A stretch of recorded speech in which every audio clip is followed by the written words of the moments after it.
Good morning, everyone. My name is Linda Oristano. I'm the Executive Director from AWARE, Jagannath Community Coalition.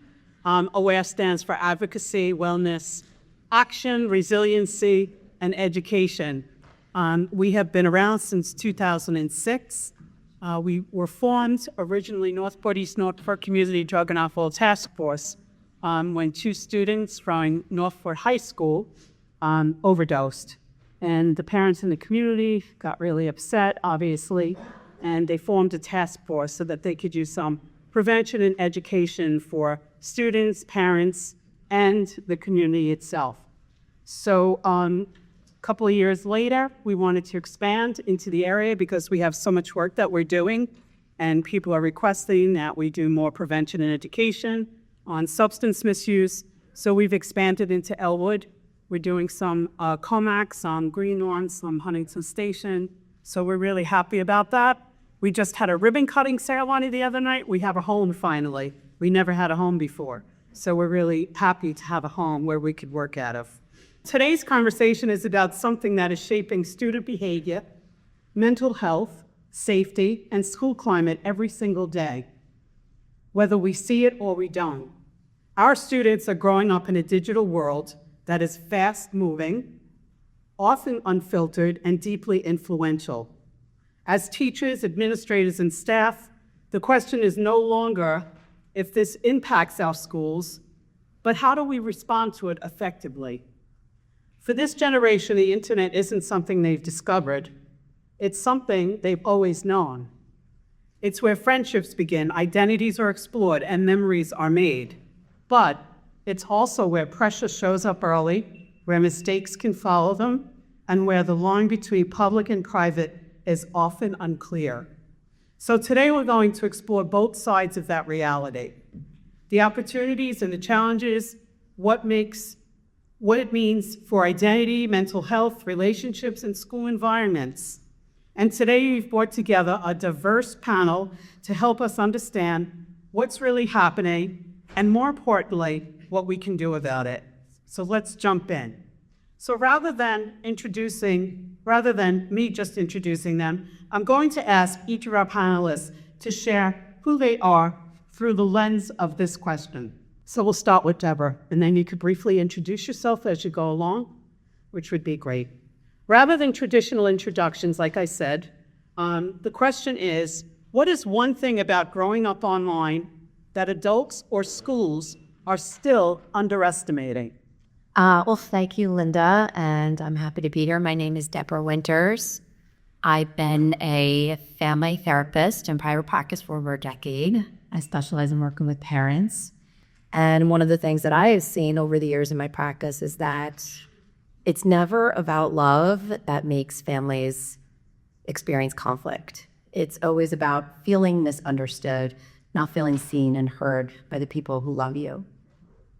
And so I made it my mission to create a framework that's very easy to follow for families who are experiencing a lot of conflict, that meets 3 basic needs to help kids feel connected, have a sense of autonomy, and to feel safe, both emotionally and physically. And so when you're asking what schools are underestimating about screens and such, I think it goes back to, first and foremost, feeling misunderstood, right?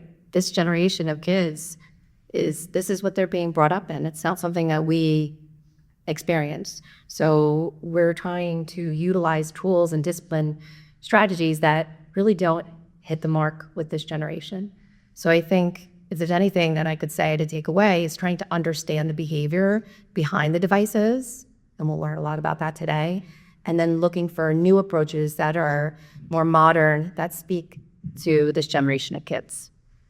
So my name is Stephan Karakis. I'm a detective at Northport Police. I've been on the job. I'm starting my 18th year now. So I'm here. I know, right? It goes fast. I got the gray hair now to go with it. So I'm here to give you a law enforcement, background to any of these questions. This kind of question, I just think, I guess, as a adult, I think the school is underestimating the amount of, anonymity, I don't even know if I said that right, out there that kids can hide behind online. There's also an insane amount of applications that these kids can use. There are apps that we don't even know about that I'm sure they're using, that they're hidden on the phone. And it's just going to be a constant challenge of trying to keep up with them or one step ahead of them. But it is important that the school and parents stay involved and talk with their kids about this stuff to avoid any issues and problems, especially on the law enforcement end. Thank you. Thank you. Hi, Chris Sanchimino. I've worked in technology for the past 20 plus years, last 15 in media. I have a third grader and a sixth grader in the district, so I see what they deal with within the policies, all that kind of stuff. But in terms of I think the district what teachers might be underestimating is that you can't control it, I'll say. I mean, you could try to control it with what's in these walls, but they go in and out of this building and they're exposed to so much, and us and the students, there are companies and armies of people designed to keep you engaged, right? And once you know that we are the product and everything you do has a footprint starting from the second you log on, that's all used to, not against you, but to make money off of you. So understanding how that methodology is can help design policies to protect the children, to understand how it can impact it going forward. Thank you, Chris. Hi, my name is Zoe Newman. I'm here today in my capacity as a parent. For the panel, I have a third grader and a sixth grader in the Northport School District. I think for me, with younger kids, I often am wondering if I am seeing everything that they are seeing. I try, we have, equipment apps that we've loaded onto their devices, but there's always the chance that I'm missing something. And then I was in marketing and advertising for a long time, and I understand on that level how predatory the apps are in the way that they capture your attention and they keep you inside of a loop. So I'm always trying to keep an eye on how much of that has permeated their experience on their phones and tablets and everything else. So that's something I'm always trying to keep an eye on. Thanks, Zoe. Hi, my name is Kayla Winters. I'm a sophomore here at John Glenn High School, and I'm here to represent a student perspective and the perspective of a teenager who has grown up with most of my life on a screen. And I would say one thing that teachers and adults don't really understand about what it's like growing up on a screen is how much of our lives are truly on our phones and on our computers and everything, and that this is just the world we live in, and it's a big part of our lives, whether they like it or not. So, yeah. Good job. Thank you, Kayla, and thank you for doing this with us. So already you can hear how layered this is, from mental health to safety to real life experience. So let's unpack this a little bit further. And Deborah, I'd like to start with you. From a clinical perspective, what are you seeing in children and teens today that parents should be most aware of when it comes to social media and online activity? Okay, so I don't think it's any surprise that children are using screens younger and younger. We all know that. So from what I'm seeing from parents who I work with, the ones with younger kids are asking better questions. They're more involved in trying to regulate screen time, bad screen time habits. But it's the parents with older kids who I find saying, well, it's too late. And I think that it's never too late. And clinically, I think that we're blaming the devices for mood disorders and issues like anxiety, depression, women. Reality, those issues were always there. It's the screens that amplify them. So whether you're a parent with younger kids or older kids and you decide to have a screen, whether it's a big screen or a small screen in your home, you want to look for the behavior that's driving the use of the device versus trying to control the device usage. So I think from a clinical perspective, the best answer here is that we're all in it together, and we have to recognize that it's not to blame the devices, but to recognize there were issues already there that the devices amplify. Thanks. Can you pass the mic to Zoe? Sorry, we only have two mics, so we're going to pass him that before. Zoe, are you seeing that play out at home?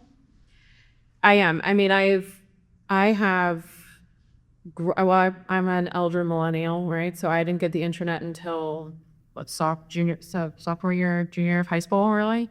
My attention span is 4 times the length of my sixth grader. And he is a kindergarten kid that went through COVID. So him jumping onto screens even faster than you would typically have given your kid full access to a Chromebook, I have noticed has shortened it. And for him, especially having an ADHD diagnosis, the fast-paced nature of the environment that he gets on his phone or on his PlayStation is so dopamine rich that I can watch him completely tunnel vision into a device. And then and extracting him is increasingly more difficult the longer, the older he gets, the more time he spends there. And Kayla, does this feel accurate from your side? Yes, 100%.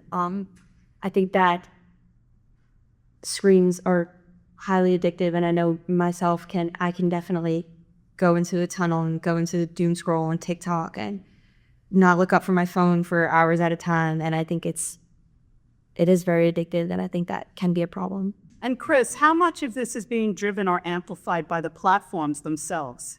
Yeah, the platforms are designed to do all the things that the panel's been talking about, right? Like I mentioned before, there are teams of people to drive that engagement.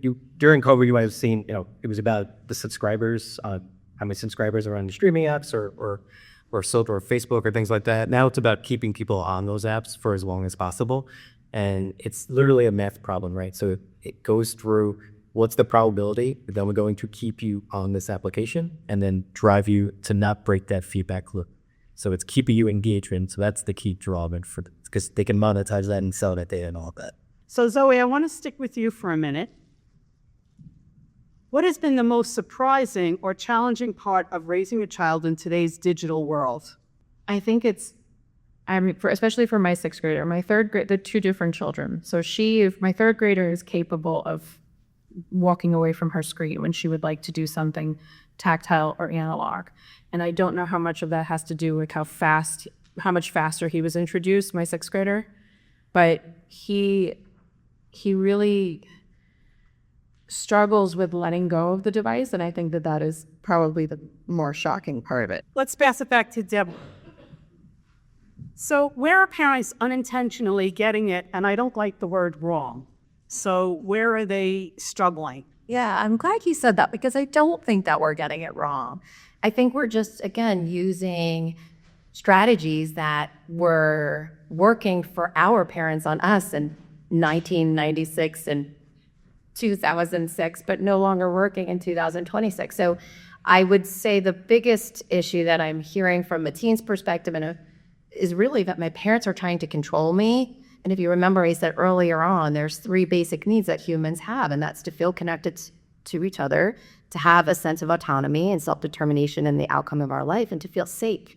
And so when parents go in and try to just control everything, it takes away those 3 needs. And so I'm not saying that safety isn't the most important thing when managing your kids online, but to Kayla's point, right, like we going in and controlling too soon, too fast, there's a reason they're using these devices. So if we're just going to control it, they're going to want to rebel against us. They're going to want to oppose us, lie to us, and do all those things that we hate. Caleb, what do adults misunderstand most about how you use your phone or social media? I feel like sometimes when I'm on my phone, my parents automatically think it's like, oh, she's on TikTok, she's doom scrolling, she's doing something, she should go do something productive. But my phone is also my main source of communication to my friends, to my family, to everybody basically in my life. And like I use my phone to make plans, to just talk to my friends. And it's not always just doom scrolling my life away for hours at a time. And I think that parents can sometimes jump to conclusions that all we do is just brainwash ourselves in our phones, and that's not what we're doing all the time. Sometimes that is what we're doing. So is there a disconnect between what adults think is happening and what's actually happening? To an extent, yes, I think so. Okay. So what are the most common online incidents involving youth that you're seeing right now? I see it comes in waves. Right now, I'm not seeing much of anything, which is a good thing, but I probably just jinxed myself. But a couple months ago, the most common incident I had was catfishing. I had a couple people, and parents come into my office saying, my son did this, and how do we fix this? Interacting with what they thought was a teenage girl on the other end, and maybe sending a picture that they shouldn't have sent to said girl, and then all of a sudden getting themselves extorted for money. Otherwise, they were going to release it to everybody, and this drives kids insane. We haven't really had any cyberbullying. That seems to be also down low, and same thing with, well, that would be about it with online incidents. The phones themselves can create more problems with, sending threats and bullying somebody, but with online interactions, I would say the catfishing is the most common that I see in the last year or two. Can you take a minute and explain catfishing for those that don't know what it is? It's when you're pretending to be somebody to someone else to get what you want. So like the example I gave before was the most common. So a boy is interacting with what he thinks is another, same age girl, and that girl lures him in, maybe sends a picture of, a body part of herself or pretending to be herself to get a picture from, the boy, and then using that against them to get money or, whether it be Bitcoin money or something. Thank you. So at what point does behavior cross into criminal activities that families don't recognize? So there's been a couple laws that are been put out there to battle this. Once you're doing something without the consent of someone, that's the general, level of what you would turn into a crime. One of the most common ones that we had was the unlawful dissemination or publication of an intimate image. This is where, exes or other people, they take pictures of somebody, or they have a picture that was meant for them, that was private, and they go ahead and they share it with other people, or they post it on Reddit or TikTok or Snapchat, whatever. And just TikTok, I don't know, all this stuff. Like in Why the Clock back to the 90s, I hate all this stuff. So we were getting a lot of complaints about it, the state was, and there was actually no crime for that. So the state made up this law on the unlawful dissemination or publication of intimate image. And the long and short of it is, I had a picture of, my girlfriend, and then that's meant for me, it's private, but then I share it with my friends or I post it online, and I don't have her consent. They made it a misdemeanor. So that creates a crime.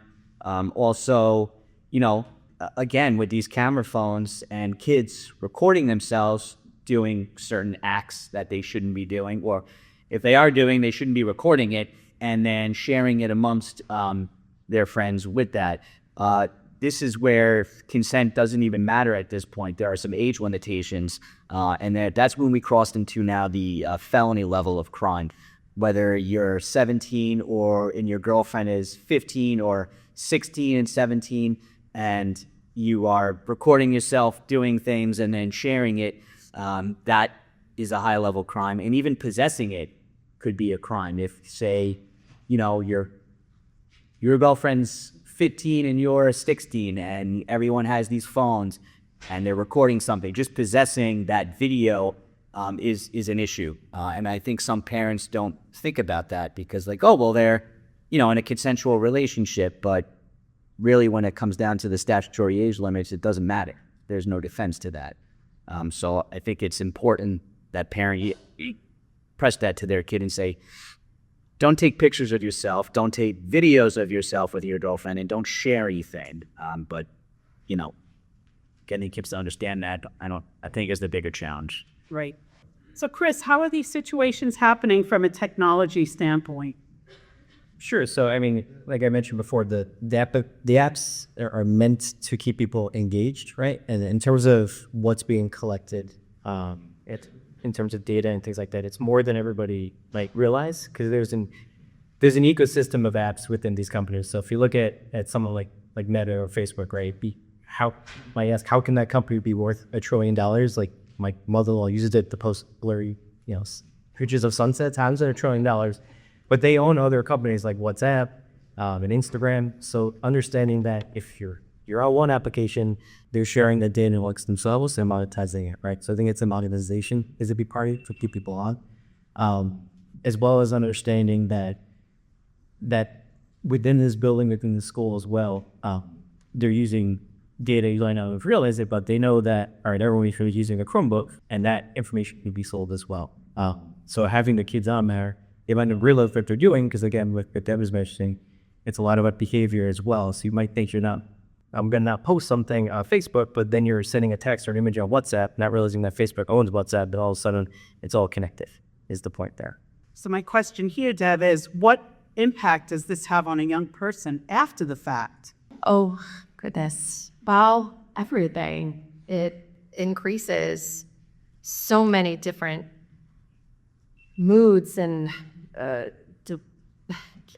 issues. And I mean, if you are talking about constant connectivity, your brain doesn't have time to process all of the information that it's taking in.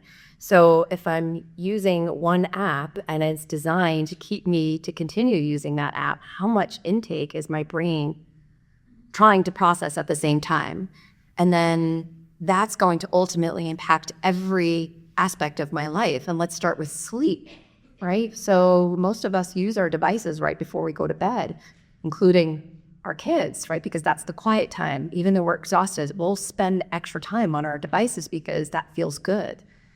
Our brains are designed when we're sleeping to process the day's events. And so studies are showing that we're waking up even after like 8-9 hours of sleep and our bodies are rested, but we still feel exhausted because our brains can't process all of that input that's coming in. So imagine how that's going to then impact your ability to stay patient with your kids, or your kids' ability to focus in school, to regulate your emotions. I mean, it's everything. So I want to talk about the actual technology and get a reality check. So Chris, let's talk about the system itself. How different is the digital reality students are living in compared to the school policies assume is happening? Mm-hmm.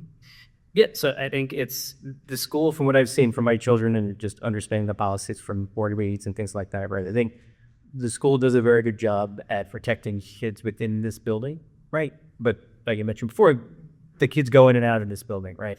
And it's behavioral. I think the school can tend to focus on, protecting children from here, blacklisting or whitelisting certain sites within the building, but falling down maybe having them understand, maybe I shouldn't be going to this when I go home and things like that, right?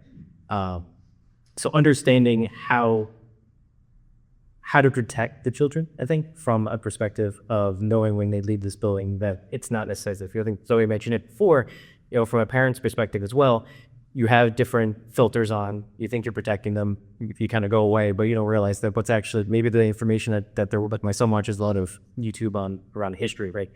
It looks pretty good, but he's not, I don't know if you're watching somebody who has a PhD or is accredited or things like that. So understanding what they're actually looking at is important as well for being engaged, like everything else we've mentioned from there. But also I think it's important to note that if we over-restrict it, I just talked to my daughter about this yesterday, right? I think someone up here mentioned it before. If everything is locked down, it encourages that invasive behavior as well, right? So my daughter was mentioning, there's always a kid that finds a way to find the games on their Chromebook during the day. So I think if you kind of work with the students and not be so restricted, but understand that it's not going away, right? How to work with them so they understand why it's important to do things safely and to engage things in the right way. Know that, again, that their data and their information, someone is out there trying to make money from them, right? If they understand that, we understand that, we can come up with policies that can counter that potentially. Thanks, Chris. Zoe, I know you mentioned earlier that, you've installed apps on your children's computers and tablets and phones, but do you feel like you have the tools to keep up with all of this? Well, I think my family specifically, we have a slight advantage. My husband is in IT. He's a network engineer. He builds servers and things for his business. So we have a very robust VPN network. Lots of things are blocked. We also downloaded Aura, which is a great app that we have on all of their devices. And we are meticulous in the way that we check it, but it feels like a part-time job. So there are always times that we feel like we've missed something. Or my son, especially when he was younger, would see something that was confusing and he would walk right into us and say, we need to talk about this. I don't understand what this is. So while we are concerned on one hand about them seeing blatantly violent or inappropriate imagery or messaging, we're also, now that he's older, looking for blatant misinformation from accounts that look appropriate but are lying about, factual information. So we try to do our level best to see everything that he is seeing, but we understand that it's impossible. We're going to miss things, and we need to keep the dialogue open so that he feels comfortable as he gets older to show us whatever he might see, because we want to walk through it with him and help him understand. Yeah, thanks. Kayla, I talk to a lot of kids. I'm in a lot of schools, and we do a lot of programs. And the question is here, because I hear so many different answers. How easy is it to get around rules or filters in the school? That's a good question. You won't get in trouble, I promise. I think most kids, I think in the beginning of the phone ban, it was difficult for a lot of kids. A lot of kids are upset, like, I don't understand, this is my, like, you can't take it away, this is my phone, I shouldn't be allowed to use it when I want to use it. And kids were, like, just taking it out in class and not realizing the consequences, and they were getting flagged and everything. But I think now, as we're obviously a little bit later into the year, kids are kind of used to it and just used to not having their phone, and you're in school, you're not thinking about your phone, it's not really something that's on your mind because you've kind of gotten used to it. But I think obviously kids are kids, and I mean, no kid likes to be told what to do, and they're gonna find ways to get around it. They're gonna keep it behind their Chromebook, but I think I've seen a shift in a lot of my peers in that they're a lot better at not using your phone as much. I think in the beginning it was hard, but I think we've kind of grown to it now. So yes, there are still some little trying to get around it, but I think as a whole, as a student population, we've all gotten better at not using our phones. And I think even if the ban makes kids upset, in a whole, it is helping us. What do adults completely misunderstand about your online world? Like, I know you mentioned you go on with friends and family, but what else do you think that they're missing? I think obviously adults didn't grow up in the same technology, the digital world that kids nowadays are growing up in, and I think it can be hard for them to understand how much of our lives are truly on our phones. And I think, like, if someone were to take my phone away right now, if I can have it ever again, I don't even think I could function. Like, that is a good chunk of my life is on my phone. And I think that sometimes parents don't understand that it's not as much addiction as it is, like, it's just become a part of our daily routine, of our daily lives. And I think it's just hard for them to understand that we're not the same kids that they were when they were our age, and our brains work differently, and we're exposed to all this digital stuff that they weren't exposed to. And I think it's just something that they can't understand because it's not something that they went through. Right. Thank you. Where do you and your peers feel the most pressure?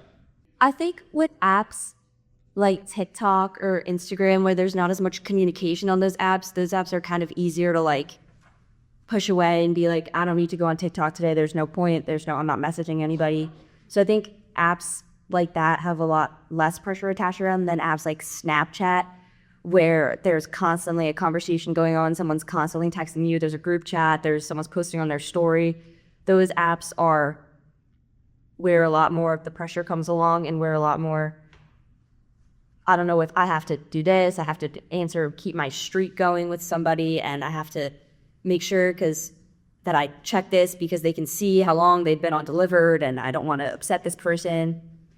And I think that's where a lot more pressure comes along with the apps that have more communication aspects to them rather than just watching a video.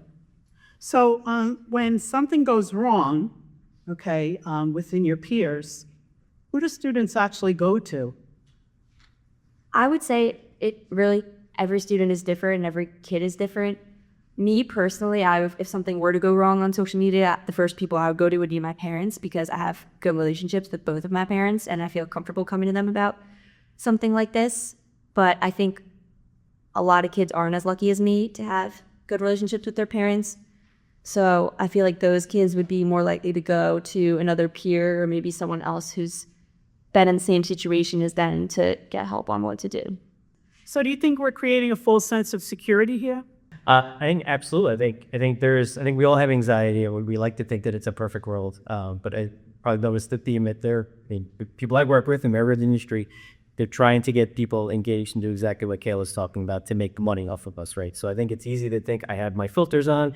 When I'm in this building, I can't, they can't go to certain places or sites, but they're going to find a way. And it's like anything else. I think there's a cross section between behavioral science and technology where you need to figure out there's people using that to make money, and we need to understand that that's happening to sort of counteract that. So absolutely, unless you're engaged in what's going on in your child's life, it's like water finding a crack. They're going to find where they want to go.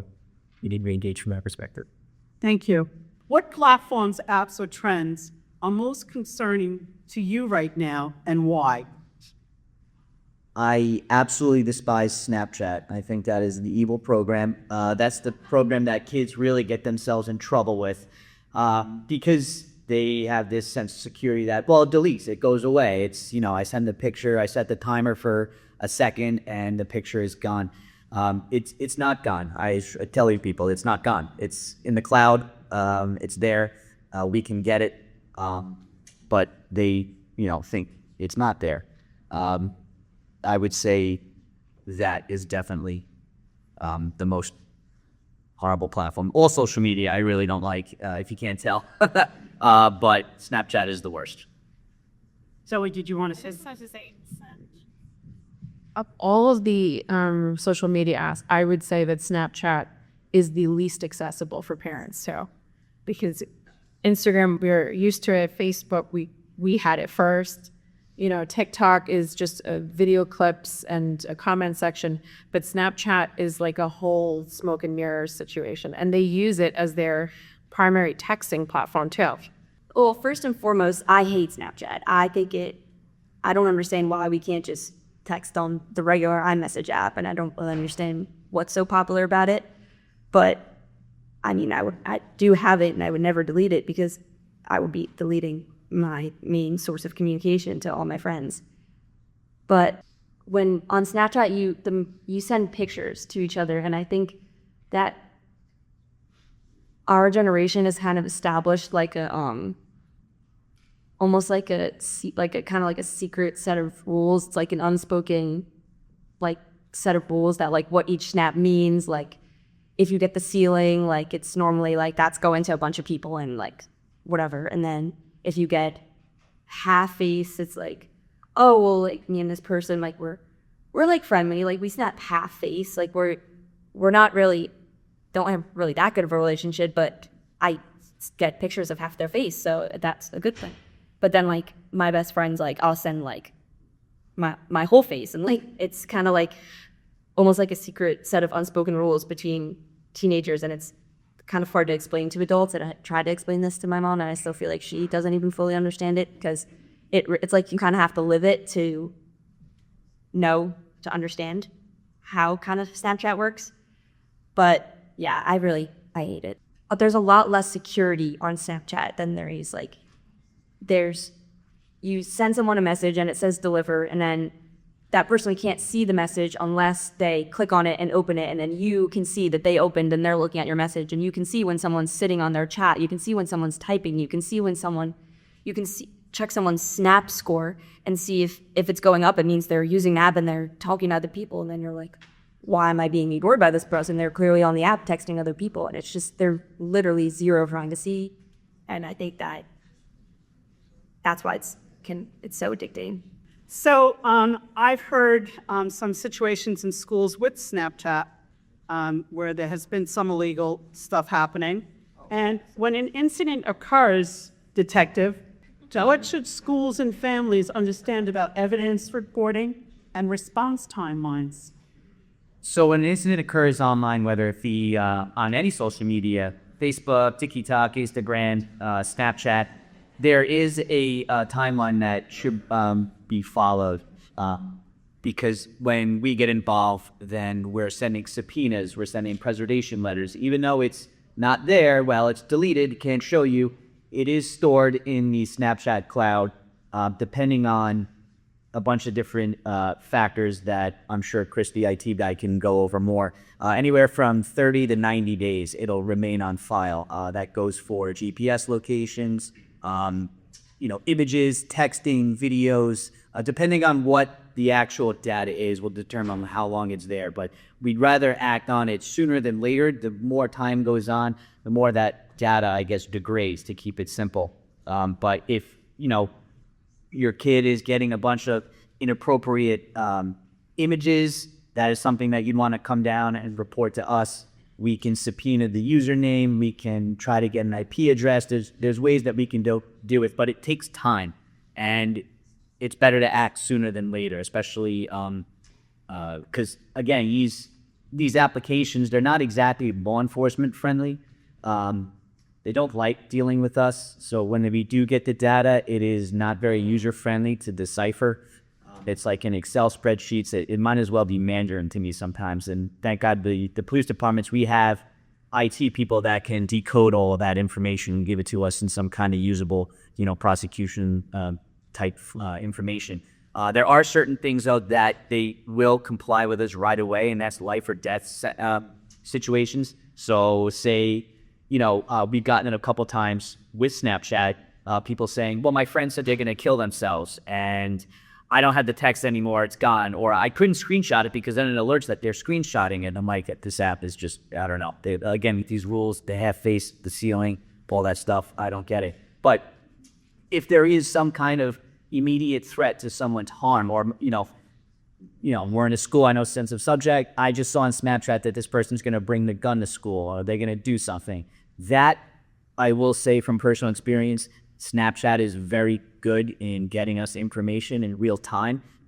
Within an hour or less, I can get your, GPS history, I can track you, we can ping your phone. There are things that we can do with that, but that's probably the only instance in which these social media apps will comply with us. Other than that, so they could take their time. It could take a week or two to get a subpoena back, or at least the data back from, say, Snapchat or Instagram for any kind of like sexual images and stuff like that. It's tough, but the schools, though, they're pretty good. I mean, I have a great relationship with the Northport School District. I'm sure you guys are the same with you have Suffolk County 2nd Precinct SROs. I'm sure they're all great. They interact with you guys. You guys do, you get it right when it's happened. I haven't had any bad, time frames or anything like that with the school messing up any kind of evidentiary value or whatever. When you guys report it to us, it's usually, okay, we're going all out. Because I know you guys, like Northport, I'm sure, try to handle it with your guidance counselors and principal and everything like that. Nobody wants to give a kid a criminal record. But, that, I don't know, from just, no, that's it. Great, thank you. I appreciate that. No problem. I want to go to Chris. How much personal data are students and staff sharing today, both in and outside of the schools, that we don't even realize? You have no idea. So I kind of mentioned it before, where there's an ecosystem of apps, right? Again, not to be cynical, this is all about money. And what I was going to mention what the doctor was saying is that, the apps aren't necessarily being evasive to law enforcement, but all this stuff is stored in the cloud, right? Everything they touch is stored in the cloud. There's money, cost each story, right? So they want to get it off their what's called hot storage immediately, so they don't have to pay that. So that's why I work very quickly on those things like that. But in terms of data that we think we're sharing, so some of us have been on Facebook since the beginning. You don't realize it's something called a long profile, right? You think you're not sharing what's called PII or our personal identifiable information, but Facebook knows that I've been on Facebook since it started. It knows that I am on an iPhone that is a couple years old. It knows that I'm hovering over an advertisement for baseball. It knows that I'm a Met fan. I think I'm safe. right? But it's selling that information to companies that, all right, he's probably a male in his 40s and he likes baseball. You might wear quarter zips. Go send him an advertisement for Jay Career. So every single thing we do in touch, it's being sold. So where I work in Paramount, right, we're trying to drive engagement on the streaming service, right? So we buy information from Facebook or all these other companies.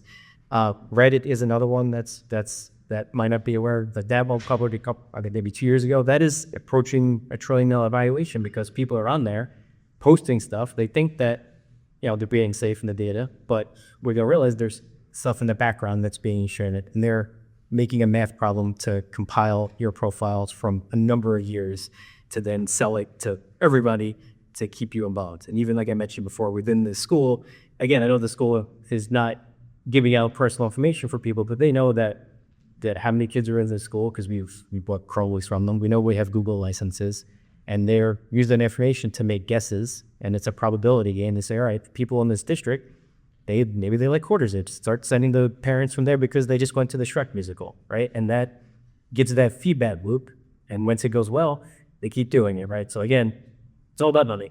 Push my point there. I want to stay with you for a minute. This is so fascinating to me, but the algorithms that you're talking about, right? And notifications and the constant digital stimulation, what effect does that have on students' attention, focus, and learning? Sure, yeah, I think Kayla mentioned it, like and Zoe as well, like it impacts and I say with my kids as well, more my son, my daughter is more bookworm, but anyway, but I say watching it kills their attention span, right? I see that at people I work with that some of the, not to say like, oh man, the younger kids coming in, right, they have trouble sitting through things because it's this instant gratification. It's the equivalent of like if my parents go to a casino and they're stuck at a slot machine, right? This feedback loop constantly going through. I think having the phone banned is a good thing because it breaks that feedback loop for a period of time. Once they get back on it, they need to be shaken out of it, right? So I think it impacts like I said, mentioned their attention span. So it makes, by comparison, school is boring because I'm not seeing something that is exciting immediately, right? That instant gratification, right? When I grew up, it took me 20 minutes to print something, right? Now I can do it immediately, right? So that impacts how learning works. So I want to switch to Deb, but I just want to ask you one last question about that. How do you get rid of these algorithms? I mean, I have a 90-year-old mother, and I looked up something medically for her. Oh my gosh, every day they're sending me stuff. And it's like, I'm not interested in it. I just wanted it one time. So how do you get rid of that? You're nuts. That's the reality of it. And I think what we were talking about before is what I've learned a lot within learning through cybersecurity in my job and things like that, the behavior is really where we need to focus on, right? Again, you can keep people from seeing horrible things, but it's everything else around the periphery that you need to get that behavioral aspect early so they should know, okay, I should set a timer before I go on YouTube, right? I should do certain things because I am something that someone is trying to make money on, and they will never let that go unless I break it for them. Okay, Deb, tell me about the attention, focus, and learning that these algorithms or notifications or just being online have with these kids. Yeah, so we're talking about constant distraction. So how does that impact our kids' ability to focus? I mean, my daughter's up here telling you that's her lifeline. I'm sure all of you can ask your kids the same question, you get the same answer. So then sitting down for a long form content like a movie, I want to watch Dirty Dancing. Like, come watch Dirty Dancing, everybody. Yes, it's too boring because you need the inability to stay focused is there, it's present. So why is that happening? What's the brain science? So we all heard about dopamine, but really what these devices are doing is what I call it's like synthetically entertaining us. It's giving us synthetic dopamine surges. So being on your screen for 20 minutes is very different than going outside and touching grass for 20 minutes and laughing and having a good time. Even if you are outside and you come back in, sometimes there's going to be a regulation issue for a kid because they're coming down from that. So now you've got a screen which is designed, as we're all hearing about and know about, to keep you going. So how is a young child, even a teenager, even an adult, going to know how to do that, right? We all know what it's like to, well, maybe I shouldn't say we all know, we should all know what it's like, the ramifications of drinking too much alcohol or gambling our money away or shopping too much, right? We know what the side effects are of that. But not many people actually know what the side effects are of using a screen for too long. So teaching not just ourselves, but our kids what that feels like. And I think Chris said the only thing that's really going to change it is it's our behavior. So teaching our kids how to know what it feels like and then what to do after we start feeling like that. And also, you need to watch Dirty Dancing with me. I'm just saying. Zoe, what do you wish schools communicated more clearly, more often to parents about technology and online behavior? I think it could be useful to do more events similar to what we're doing now that give them a forum to understand a little bit, like for the school to understand the parents' position and for the parents to understand everything that the school has learned about screens and to have a back and forth dialogue, because I think often the conversation comes down to abstinence, take it away, don't let them have it, and that is unrealistic. The schools also, by the way that they are organized now, it is completely unrealistic. My son is dependent upon his Chromebook to do all of his work. So I just think a more even back and forth and actionable tools that they can use, things that they can work with at home to give their kids those, regulation skills. Thanks, Zoe. Chris, I have to ask this question because it's so new. Well, no. How is AI changing what it means to learn? And how should schools respond without overreacting or falling behind? Sure. Yeah. I mean, it's happening so fast, Brett. Obviously, we see it within the news. I see it if I'm using it every day within my job. I think understanding that it is not going away. That how do we embrace it in a way that so AI is moving from creating a product to more guiding behavior. I'll say, right. So within the school, you obviously want to stop plagiarism. You want to stop people from just, putting the answers in and getting out and not doing any learning. But it's same thing when sort of calculators came to that, right? What is the process to get to that answer and how can AI help, right? And also understanding that, again, that it's not going away. The things that we use every day are AI is behind it. Machine learning drives a lot of those algorithms that we were talking about.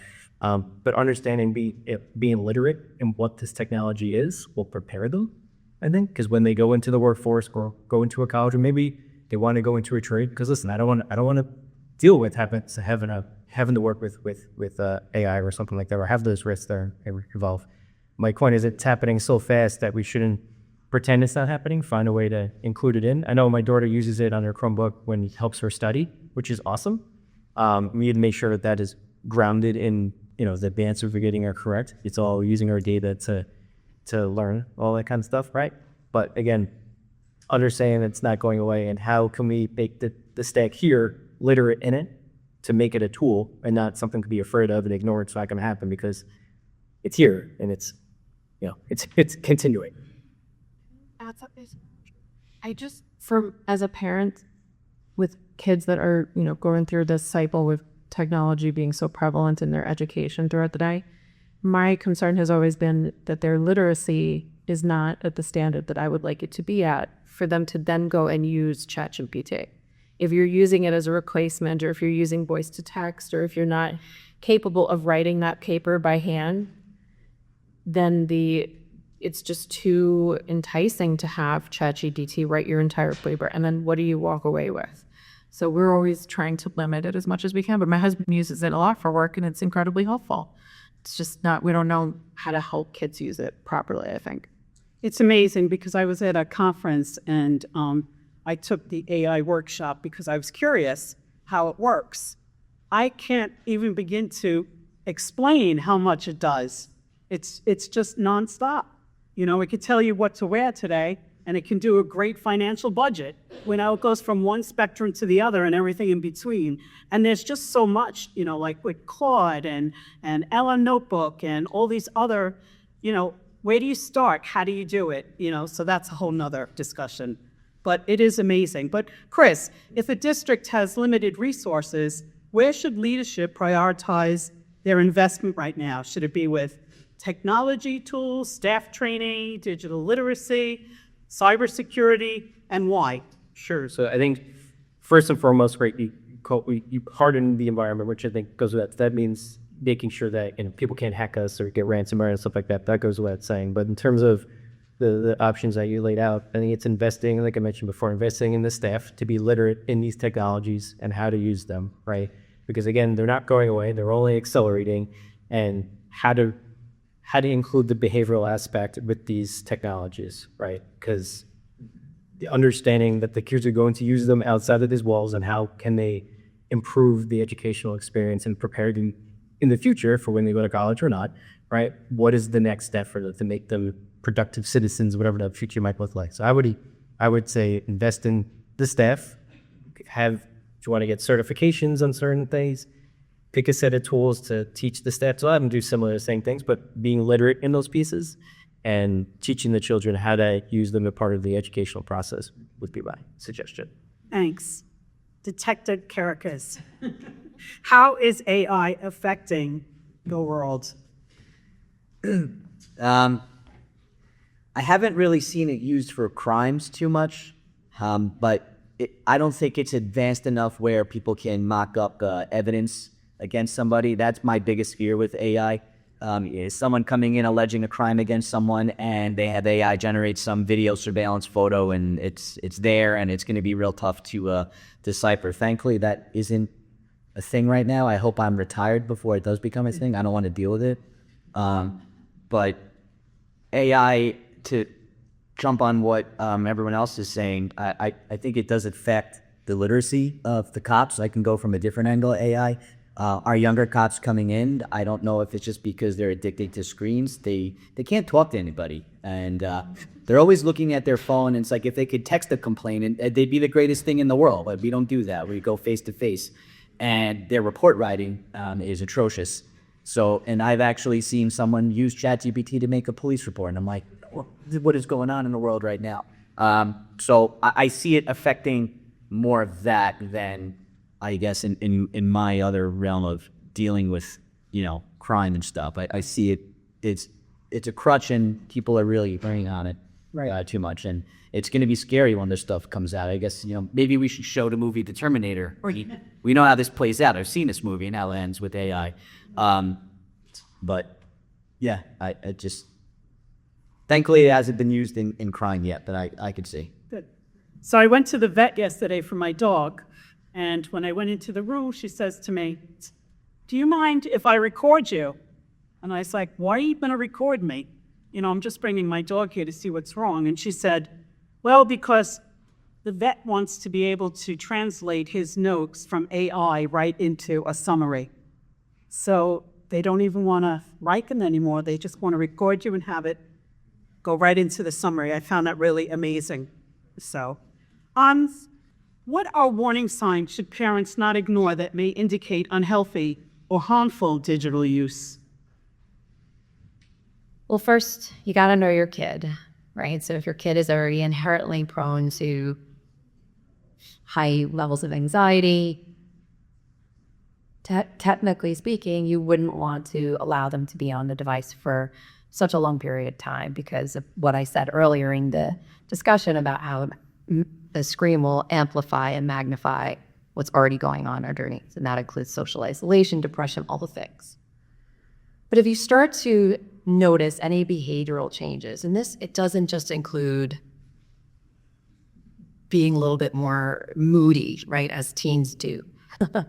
Rightfully so. That's their developmental stage. But anyway, I'm talking about like hiding things from you a little bit more. Parents often tend to overgeneralize and say, well, they're teens. Maybe they're a little moody, but they also lie. Well, maybe. But like, why are they lying? Do they not feel safe coming to you? Are they trying to get away with something? And people only lie for two reasons: to get something that they want, or to get out of something that they don't want. So you want to look for real behavioral changes, because lying and hiding from you is not really technically a great thing and not normalized. Sleeping more, not eating as much. Here's a big one. How do they act when they come off of their screen, right? What's their tolerance level like? What's their frustration tolerance ability? So you're really looking for, you know, what happens when I take this device away?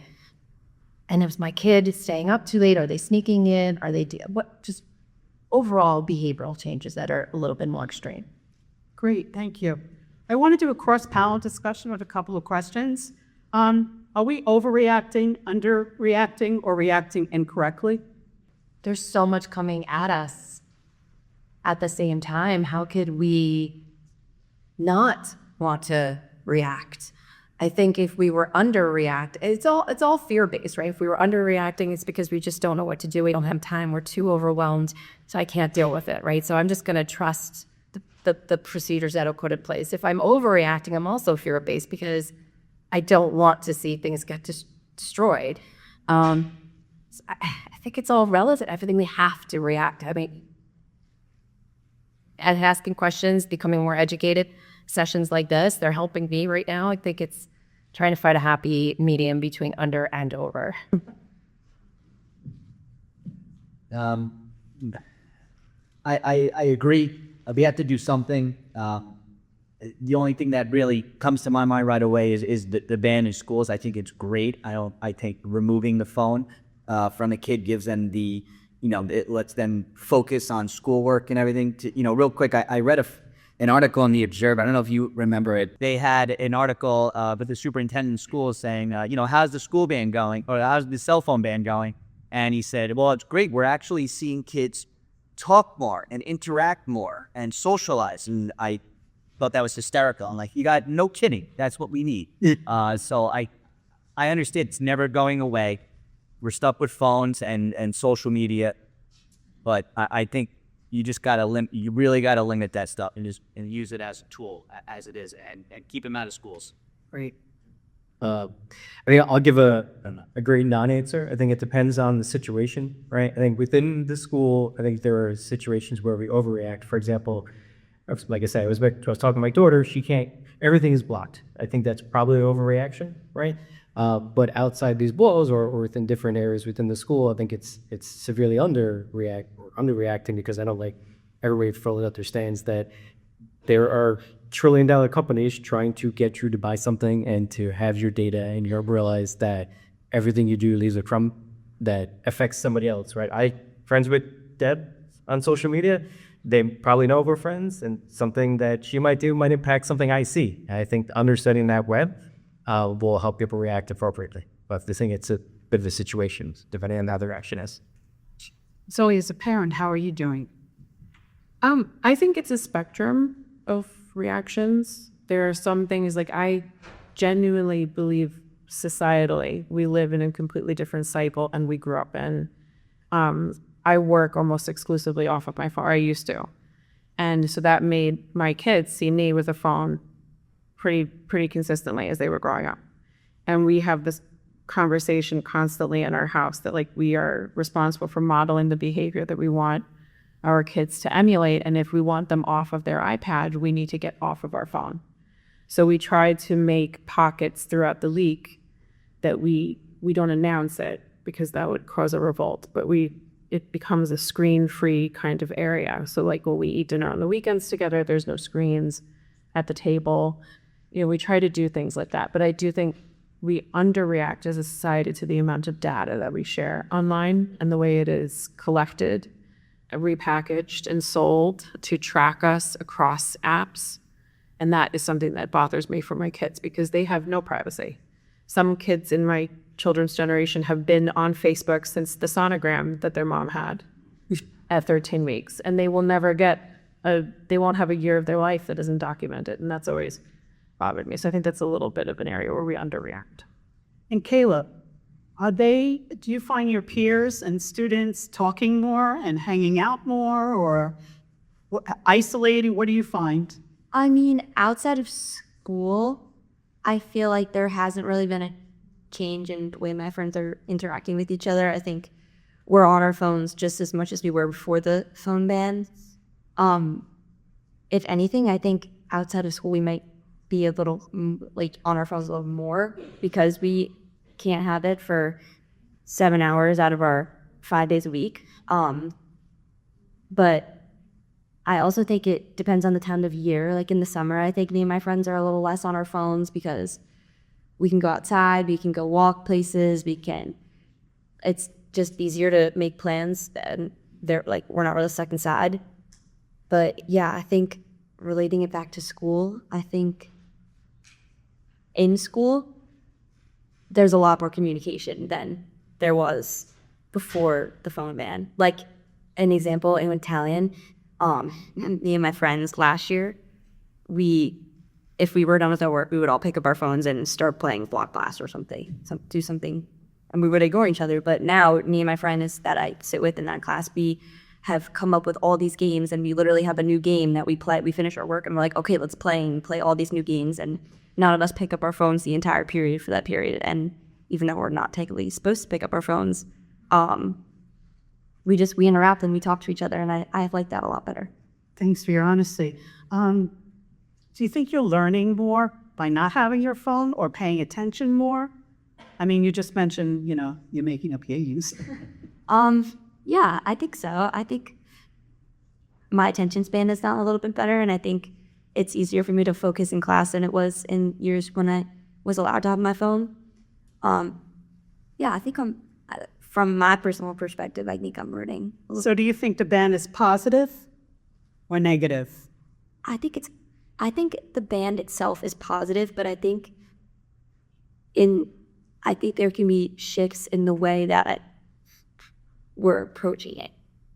Like, I think that not being able to have our phones from the second the first bell rings to the second the last bell rings is a little excessive. I think in the hallway we should be able to use our phones, text our parents, obviously not sit on our phone while our teacher's talking. That's not what I'm trying to say, but